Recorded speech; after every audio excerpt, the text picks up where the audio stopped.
You're the Cowboys insider. What was the number one question asked to you by the Tolos at Twin Peaks? I mean, a lot of it wasn't just so much a question. It was just like the Cooper news had broken like 2 hours earlier. And so everybody was like, they really traded him. What are they doing? And then you just got to go, I don't know what they're doing. You know, they're doing what they do. They're getting their books in order, I guess. I mean, it certainly does feel like they're stacking the deck a little bit for this potential lame duck year for Mike McCarthy, though. I mean, they're getting their books in order and just saying, you know, go out there and do your best coaching job because we're going to need it. But, you know, they're making... everybody's on notice here. Look, I get the idea of like you wanted to bring back Amari Cooper, you wanted to bring back these people, but like the thing I was telling the Tolos on Saturday was like, for a team that has been so committed to like, you know, continuity and has preached continuity and it's failed for 26 years, even if I disagree with certain moves, it's at least a little nice to see them rattling some cages a little bit and just saying like, we got to change up something. And so that's at least a little encouraging, I think, even if, you know, the end result is not the best. Is it a reality that they could just cut and move on from Lael Collins this year? Or is what they're discussing right now more of a, look, we need you to get your stuff in order if you want to come back and be a Cowboy?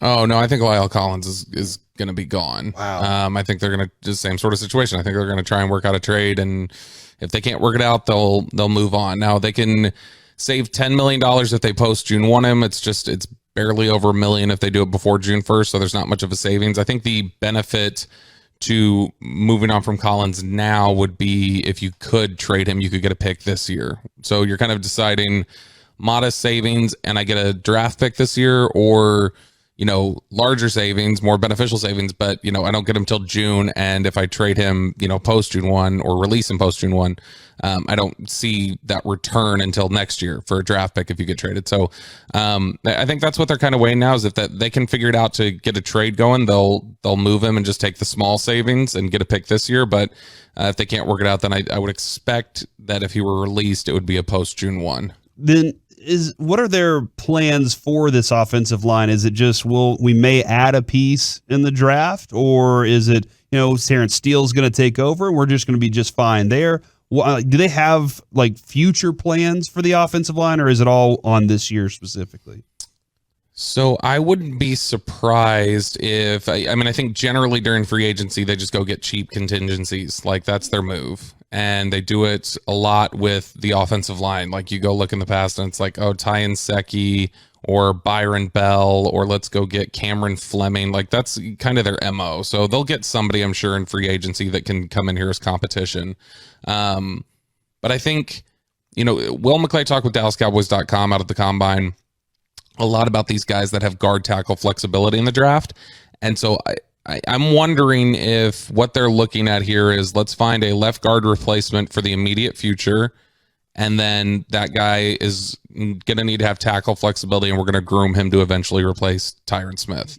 Like what probably would have happened with Rashawn Slater had they picked him. And so I think you're rolling with Steele at right tackle, Martin at right guard, probably Biotish at center, but I don't want to say that's for sure. They'll figure out left guard with either a veteran, McGovern, or a draft pick. And then I think whoever they draft, you know, I think they want to start grooming a Tyron Smith type of replacement here, because I think they were concerned with how he played at the end of the year. From the 806, and this is a lot of people feel this way. I hope they don't trade Collins for a washing machine like they did for Cooper.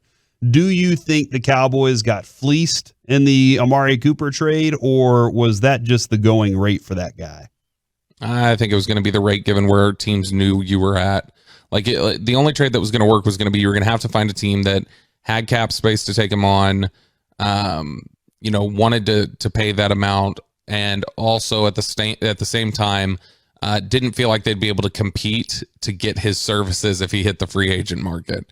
Not necessarily be able to compete money-wise, but just be able to be one of the attractive destinations that he'd want.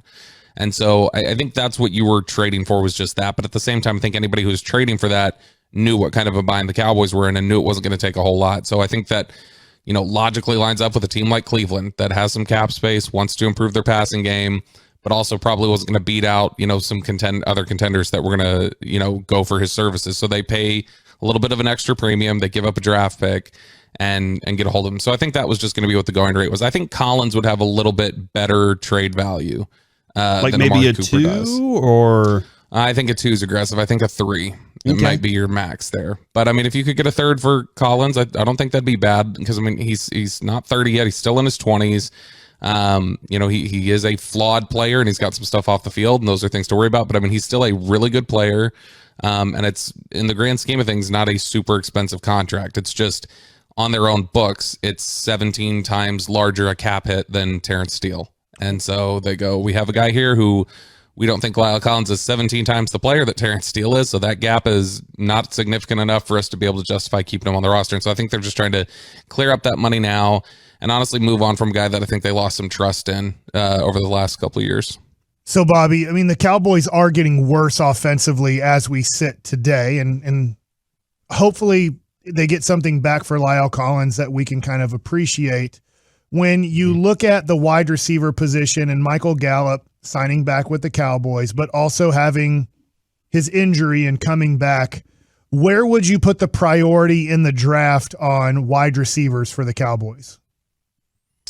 I think their probably 2 biggest priorities in the draft are offensive line and receiver. I mean, I think they could get better in a lot of areas, and I wouldn't be surprised if like the best possible pick was a defensive lineman. They take a defensive lineman at 24, whatever else. But I think if they had their pick, I think priority 1 would be offensive line, priority 2 would be wide receiver.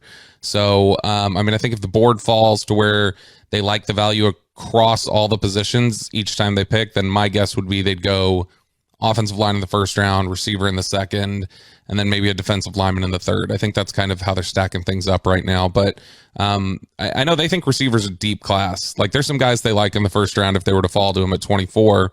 But they think this is a really deep class, and I think they believe they can go find a immediate contributor in like the third round, just like they did with Michael Gallup. And so, they've shown that they can find some good receiving options outside of the first round and get some productive players there. And so I think that's likely what they'll try to do, unless it's just an obvious receiver staring them in the face in the first round, like a guy like Traylon Burks from Arkansas, who I think Lance Zierlein, Daniel Jeremiah, and Dane Brugler all mocked Burks to the Cowboys in like the last week or something. Wow. And so, I mean, it's just a matter of if Burks falls to you. But if he falls, he would definitely be in play for them. They like him a lot. We went to Arkansas, and he's he is a bit, he's gotten a lot of comparisons to like Deebo Samuel, AJ Brown, guys like that.